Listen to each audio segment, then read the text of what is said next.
ನೇರವಾಗಿ ಸಿಐಡಿ ಅಧಿಕಾರಿಗಳು ಸಿಐಡಿ ಕಚೇರಿಗೆ ಕರ್ಕೊಂಡು ಬರ್ತಾರೆ. ಇವತ್ತು ಸಿಐಡಿ ಕಚೇರಿಯಲ್ಲಿ ಭೈರತಿ ಬಸವರಾಜ್ ಅವರು ಇರಬೇಕಾಗತ್ತೆ. ನಾಳೆ ಬೌರಿಂಗ್ ಆಸ್ಪತ್ರೆಯಲ್ಲಿ ಭೈರತಿಗೆ ಮೆಡಿಕಲ್ ಟೆಸ್ಟ್ ನಡೆಯುತ್ತೆ. ಮೆಡಿಕಲ್ ಟೆಸ್ಟ್ ಆದ ಮೇಲೆ ಬೆಳಗ್ಗೆ ನ್ಯಾಯಾಧೀಶರ ಮುಂದೆ ಭೈರತಿ ಬಸವರಾಜು ಅವರನ್ನು ಹಾಜರುಪಡಿಸುವಂತಹ ಕೆಲಸವನ್ನ ಮಾಡ್ತಾರೆ. ಎಲ್ಲಿ ಯಾವ ನ್ಯಾಯಾಲಯ ಅಂದರೆ ಜನಪ್ರತಿನಿಧಿಗಳ ನ್ಯಾಯಾಲಯ. ಅಲ್ಲಿ ಅವರಿಗೆ ನಾಳೆ ಹಾಜರುಪಡಿಸುವಂತಹ ಕೆಲಸವನ್ನ ಮಾಡಲಾಗುತ್ತೆ.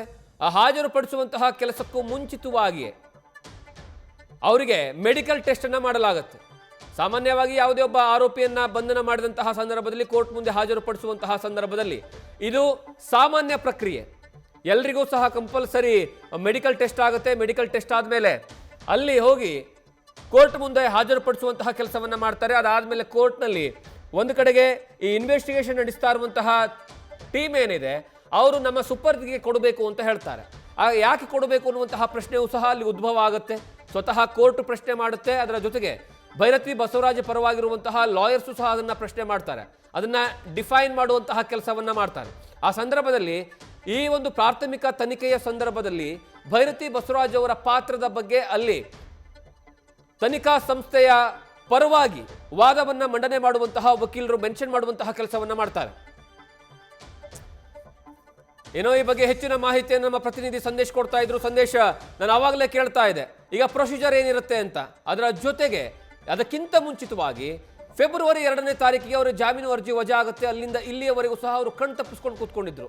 ಅವರಿಗೆ ಲುಕ್ಔಟ್ ನೋಟಿಸ್ ಅನ್ನ ಕೊಟ್ಟಿದ್ರು. ಆದರೆ ಇವತ್ತು ಅವರೇ ಬಂದು ನೇರವಾಗಿ ಏನಂದ್ರೆ ಸರೆಂಡರ್ ಆಗಿರೋದು ಯಾವ ಕಾರಣಕ್ಕಾಗಿ, ಇದರ ಹಿಂದಿರುವಂತಹ ವಿಚಾರವನ್ನು ಹೇಳೋದಾದ್ರೆ ಜಗದೀಶ್, ಇಲ್ಲಿ ಮೊದಲಿಗೆ ಸುಪ್ರೀಂ ಮೊರೆನ ಭೈರತಿ ಬಸವರಾಜ್ ಅವರು ಹೋಗಿರ್ತಾರೆ. ಅಂದರೆ ಇಲ್ಲಿ ಯಾವಾಗ ಒಂದು ನಿರೀಕ್ಷಣಾ ಜಾಮೀನಿನ ಅರ್ಜಿ ವಜಾ ಆಗುತ್ತೋ, ವಜಾ ಆದ ನಂತರ ಸುಪ್ರೀಂ ಕೋರ್ಟ್ನಲ್ಲಿ ಒಂದು ಅರ್ಜಿಯನ್ನು ಸಲ್ಲಿಸ್ತಾರೆ. ಆ ಅರ್ಜಿಯನ್ನು ಸಲ್ಲಿಸಿರೋದು ನಮ್ಮ ಒಂದು ನಿರೀಕ್ಷಣಾ ಜಾಮೀನನ್ನು ಅರ್ಜಿ ವಜಾ ಮಾಡಲಾಗಿದೆ ಹೈಕೋರ್ಟ್ನಲ್ಲಿ, ಅದನ್ನು ಪ್ರಶ್ನೆ ಮಾಡಿ ನಾವು ಸುಪ್ರೀಂ ಕೋರ್ಟ್ಗೆ ಈ ಒಂದು ಅರ್ಜಿಯನ್ನು ಸಲ್ಲಿಸ್ತಾ ಇದ್ದೀವಿ ಅಂತ ಭೈರತಿ ಬಸವರಾಜ್ ಅವರ ಪರವಾಗಿ ವಕೀಲರು ಸುಪ್ರೀಂ ಕೋರ್ಟ್ಗೆ ಅರ್ಜಿಯನ್ನು ಹಾಕ್ತಾರೆ. ಅರ್ಜಿ ಹಾಕಿದಂಥ ಸಂದರ್ಭದಲ್ಲಿ ಆ ಒಂದು ಅರ್ಜಿ ವಿಚಾರಣೆ ಕೂಡ ಸುಪ್ರೀಂ ಕೋರ್ಟ್ನಲ್ಲಿ ಬರುತ್ತೆ.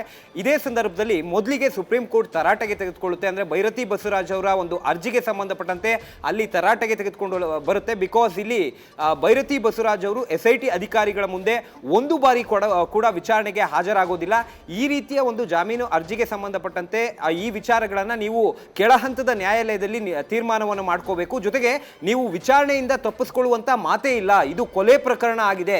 ಕೊಲೆ ಪ್ರಕರಣದಲ್ಲಿ ನೀವು ವಿಚಾರಣೆಗೆ ಹಾಜರಾಗದೆ ಹೇಗೆ ನೀವು ಸುಪ್ರೀಂ ಕೋರ್ಟ್ಗೆ ಅರ್ಜಿಯನ್ನು ಸಲ್ಲಿಸ್ತೀರಾ ಅಂತ ಯಾವಾಗ ತರಾಟೆಗೆ ತೆಗೆದುಕೊಳ್ಳುತ್ತೋ ಆ ಸಂದರ್ಭದಲ್ಲಿ ಭೈರತಿ ಬಸವರಾಜ್ ಪರ ವಕೀಲರು ಈ ಒಂದು ಅರ್ಜಿಯನ್ನ ಹಿಂಪಡಿತಾರೆ. ಅದಾದ ನಂತರವೇ ಸುಪ್ರೀಂ ಕೋರ್ಟ್ ಈ ಅರ್ಜಿಯನ್ನ ವಜಾ ಮಾಡಿರುವಂಥದ್ದು. ಅಂದ್ರೆ ಪ್ರಮುಖವಾಗಿರುವಂಥದ್ದು ಭೈರತಿ ಬಸವರಾಜ್ ಇವತ್ತು ಸರೆಂಡರ್ ಆಗ್ತಾ ಇದ್ದಾರೆ ಅಂದ್ರೆ ಅದಕ್ಕೆ ಪ್ರಮುಖ ಕಾರಣ ಈ ಹಿಂದೆ ಅವರಿಗೆ ನಿರೀಕ್ಷಣಾ ಜಾಮೀನು ಮಂಜೂರಾದಂಥ ಸಂದರ್ಭದಲ್ಲಿ ಇವರು ವಿಚಾರಣೆಗೆ ಹಾಜರಾಗಿಲ್ಲ. ಅಂದ್ರೆ SIT ಅಧಿಕಾರಿಗಳು ನೋಟಿಸ್ ನೀಡಿದಂಥ ಸಂದರ್ಭದಲ್ಲಿ ಇವರು ವಿಚಾರಣೆಗೆ ಹಾಜರಾಗಿ ಈ ಪ್ರಕರಣಕ್ಕೆ ಸಂಬಂಧಪಟ್ಟಂತ ವಿಚಾರಣೆಯಲ್ಲಿ ಭಾಗಿಯಾಗಬೇಕಿತ್ತು.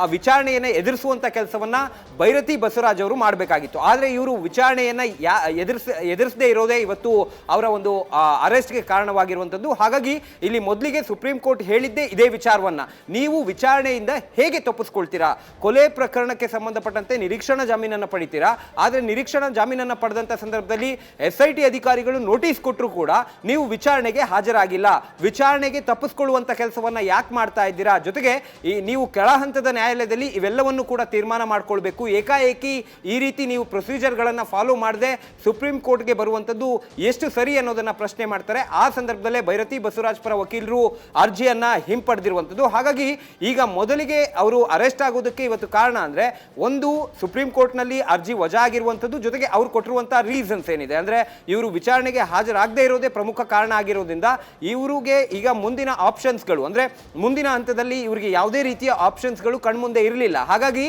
ಸರೆಂಡರ್ ಅನ್ನು ಹೊರತುಪಡಿಸಿದ್ರೆ ಅಥವಾ ಅರೆಸ್ಟ್ ಆಗೋದನ್ನು ಹೊರತುಪಡಿಸಿದ್ರೆ ಯಾವುದೇ ಆಪ್ಷನ್ಸ್ಗಳು ಕೂಡ ಇವರ ಮುಂದೆ ಇರಲಿಲ್ಲ. ಹಾಗಾಗಿ ಇವತ್ತು ಭೈರತಿ ಬಸವರಾಜ್ ಅವರು ಈಗ ಸದ್ಯ ಏರ್ಪೋರ್ಟ್ಗೆ ಬಂದಂಥ ಸಂದರ್ಭದಲ್ಲಿ ಪೊಲೀಸರು ಅವರನ್ನ ವಶಕ್ಕೆ ಪಡೆಯುವಂಥ ಕೆಲಸವನ್ನು ಮಾಡ್ತಾ ಇದ್ದಾರೆ. ಜೊತೆಗೆ ಭೈರತಿ ಬಸವರಾಜ್ ಅವರು ಕೂಡ ಸರೆಂಡರ್ ಆಗಬೇಕು ಅನ್ನೋ ಕಾರಣಕ್ಕೆ ಇವತ್ತು ಬೆಂಗಳೂರಿಗೆ ಬಂದಿರುವಂಥದ್ದು. ಹಾಗಾಗಿ ಈಗ ಸದ್ಯ ಅವರು ಭೈರತಿ ಬಸವರಾಜ್ ಅವರು ವಿಚಾರಣೆಯನ್ನು ಎದುರಿಸಬೇಕಾಗುತ್ತೆ, ಜೊತೆಗೆ ಜೈಲು ವಾಸವನ್ನ ಅವರು ಅನುಭವಿಸಲೇಬೇಕಾಗುತ್ತೆ. ಯಾಕಂದ್ರೆ ಅವರಿಗೆ ಮುಂದಿನ ಆಪ್ಷನ್ಸ್ಗಳು ಯಾವುದೂ ಇರಲಿಲ್ಲ, ಎಲ್ಲ ಡೋರ್ಗಳು ಕೂಡ ಕ್ಲೋಸ್ ಆಗಿತ್ತು. ಬಿಕಾಸ್ ಮುಂದಿನ ಹಂತದ ಕಾನೂನಾತ್ಮಕವಾಗಿ ಅವರು ಹೋರಾಟವನ್ನು ನಡೆಸೋದಕ್ಕೆ ಯಾವುದೇ ಆಪ್ಷನ್ಗಳು ಕೂಡ ಇರಲಿಲ್ಲ. ಯಾಕಂದ್ರೆ ಒನ್ಸ್ ಸುಪ್ರೀಂ ಕೋರ್ಟ್ನಲ್ಲಿ ಈ ಒಂದು ಅರ್ಜಿ ವಜಾ ಆಗಿರೋದ್ರಿಂದ ಮುಂದಿನ ಹಂತದಲ್ಲಿ 6 ತಿಂಗಳ ಕಾಲ ಅಥವಾ ಈ ಪ್ರಕರಣಕ್ಕೆ ಸಂಬಂಧಪಟ್ಟಂತೆ ಚಾರ್ಜ್ ಶೀಟ್ ಅನ್ನು ಸಲ್ಲಿಕೆ ಮಾಡಿದ ನಂತರವೇ ಒಂದು ರೆಗ್ಯುಲರ್ ಬೇಲಿಗೆ ಅಪ್ಲೈ ಮಾಡಬಹುದು. ಹಾಗಾಗಿ ರೆಗ್ಯುಲರ್ ಬೇಲ್ಗೆ ಅಪ್ಲೈ ಮಾಡಬೇಕು ಅಂದ್ರೆ ಇವರು ಅರೆಸ್ಟ್ ಆಗಲೇಬೇಕು. ಯಾಕಂದ್ರೆ ಈಗ ನಿರೀಕ್ಷಣಾ ಜಾಮೀನಿನ ಅರ್ಜಿ ವಜಾ ಆಗಿರೋದ್ರಿಂದ, ಜೊತೆಗೆ ಇವರು ಮತ್ತೊಮ್ಮೆ ಕೋರ್ಟ್ಗೆ ಹೋಗ್ತೀವಿ ಅಂದ್ರೆ ಅಲ್ಲಿ ರೆಗ್ಯುಲರ್ ಬೇಲ್ಗೆ ಅಪ್ಲೈ ಮಾಡಬೇಕಾಗುತ್ತೆ. ರೆಗ್ಯುಲರ್ ಬೇಲ್ಗೆ ಅಪ್ಲೈ ಮಾಡಬೇಕು ಅಂದ್ರೆ ಈಗಿರುವಂತ ಸಂದರ್ಭದಲ್ಲಿ ಈಗ ಸುಪ್ರೀಂ ಕೋರ್ಟ್ ನಲ್ಲಿ ವಜಾ ಆಗಿರೋದ್ರಿಂದ ಅರೆಸ್ಟ್ ಆಗಬೇಕು. ಅರೆಸ್ಟ್ ಆದ ನಂತರ ಚಾರ್ಜ್ ಶೀಟ್ ಅನ್ನ ಈ ಕೇಸ್ಗೆ ಸಂಬಂಧಪಟ್ಟಂತೆ SIT ಅಧಿಕಾರಿಗಳು ಸಬ್ಮಿಟ್ ಮಾಡಬೇಕು. ಚಾರ್ಜ್ ಶೀಟ್ ಆದ ನಂತರವೇ ಈ ಪ್ರಕರಣಕ್ಕೆ ಸಂಬಂಧಪಟ್ಟಂತೆ ಚಾರ್ಜ್ ಶೀಟ್ ಅನ್ನ ಅಥವಾ ದೋಷಾರೋಪ ಪಟ್ಟಿಯನ್ನ ಈಗಾಗಲೇ ಸಲ್ಲಿಸಲಾಗಿದೆ, ಅಂದ್ರೆ ಕೋರ್ಟ್ಗೆ ಸಲ್ಲಿಸಲಾಗಿದೆ. ಹಾಗಾಗಿ ಈಗ ನಾವು ಜಾಮೀನು ಮೊರೆಯನ್ನು ಹೋಗ್ತಾ ಇದ್ದೀವಿ ಅಂತೇಳಿ ಜಾಮೀನಿಗೆ ಅರ್ಜಿ ಸಲ್ಲಿಸುವಂತ ಕೆಲಸವನ್ನ ಮಾಡಬೇಕಾಗುತ್ತೆ. ಇದೇ ಕಾರಣಕ್ಕೆ ಇವತ್ತು ಭೈರತಿ ಬಸವರಾಜ್ ಅವರು ನೇರವಾಗಿ ಬಂದು ಇಲ್ಲಿ ಸರೆಂಡರ್ ಆಗಿರುವಂತದ್ದು. ಜಗದೀಶ್, ಥ್ಯಾಂಕ್ ಯು ಸಂದೇಶ್ ನಿಮ್ಮೆಲ್ಲ ಮಾಹಿತಿಗಾಗಿ. ನ್ಯೂಸ್ ಫಸ್ಟ್ ನಿರ್ಭೀತಿಯಿಂದ ನಿಮ್ಮ ಪರವಾಗಿ.